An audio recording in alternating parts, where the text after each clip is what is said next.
السلام علیکم ورحمۃ اللہ وبرکاتہ نحمدہ ونصلی علی رسولہ الکریم اما بعد کتاب بدایہ والنہایہ حافظ ابن کثیر رحمۃ اللہ علیہ کی تعلیم حافظ ابن کثیر خود لکھتے ہیں کہ وہ اپنے والد کی انتقال کے بعد دمشق چلے گئے جہاں انہوں نے اپنی والدہ ماجدہ سے قرآن پاک حفظ کیا، عربی زبان کے قواعد، صرف و نحو حفظ کیے، نیز کتاب الطبیہ حفظ کی اور اس کی شرح کے لیے علامہ تاج الدین کے پاس گئے اور انہی سے اصول فقہ کے منتخب کی تحصیل کی۔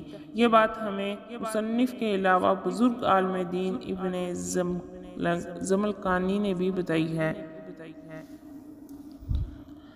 حافظ ابن کثیر ایک دوسری جگہ بیان کرتے ہیں کہ ان کے والد ماجد بھی پہلے شام گئے تھے، لیکن کچھ عرصے بعد وہاں سے واپس آ گئے تھے اور اپنے وطن معلوف میں 703 ہجری میں ان کا انتقال ہوا تھا۔ وہ مزید بیان کرتے ہیں کہ ان کے والد ماجد انہیں اپنی اولاد میں سب سے چھوٹا ہونے کی وجہ سے بہت چاہتے تھے، نیز یہ انہوں نے اپنے بچپن میں بارہا خواب میں دیکھا تھا اور ان کے لیے دعائے مغفرت کی تھی۔ وہ یہ بھی کہتے ہیں کہ وہ اپنے والد ماجد کی وفات کے بعد 707 ہجری میں دمشق گئے تھے اور وہاں اپنی والدہ ماجدہ کے علاوہ زیادہ تر اپنے بڑے بھائی کمال الدین عبد الوہاب کی صحبت میں رہے، جو ان کے ساتھ بڑی محبت اور شفقت سے پیش آتے تھے۔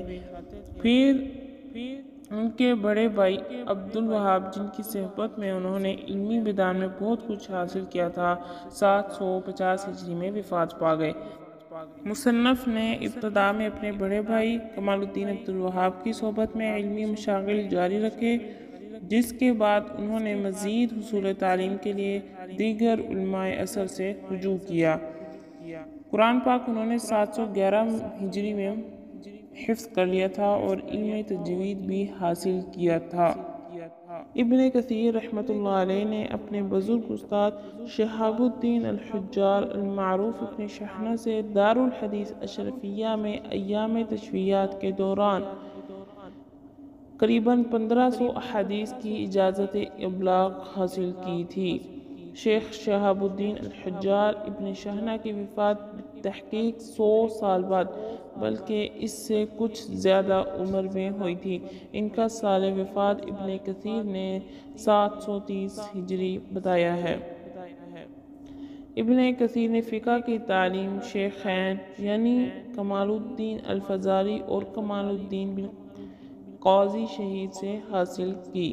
فروع شافعیہ میں کتاب التنبیہ مصنفہ شیرازی اور مختصرات الحاجب اصول میں پڑھے، نیز حافظ ابو الحجاج کے پاس رہ کر ان کی عظیم تالیف جو سیر الرجال کے موضوع پر ہے پڑھی۔ اس کتاب کا نام تہذیب الکمال ہے، جس کے کچھ حصے ابن کثیر نے موصوف کی بیٹی زینب سے سنے۔ ویسے ابن کثیر شیخ الاسلام ابن تیمیہ کے ارشد تلامذہ میں سے تھے اور انہوں نے علامہ موصوف سے بہت کچھ سیکھا ہے۔ انہوں نے علامہ موصوف کی آراء پر عمل کیا، جس کی وجہ سے انہیں اکثر امتحانات سے گزرنا پڑا اور تکالیف اٹھانی پڑیں۔ مصنف ابن کثیر رحمۃ اللہ علیہ اپنے ہم عصر علماء میں امتیازی حیثیت کے حامل تھے۔ ان کے ساتھ ان کے بے شمار تلامذہ نے ذانو تلمذ طے کیا ہے اور ان کی تعریف اور توصیف میں ہمیشہ رطب اللسان رہے ہیں۔ السلام علیکم ورحمۃ اللہ وبرکاتہ۔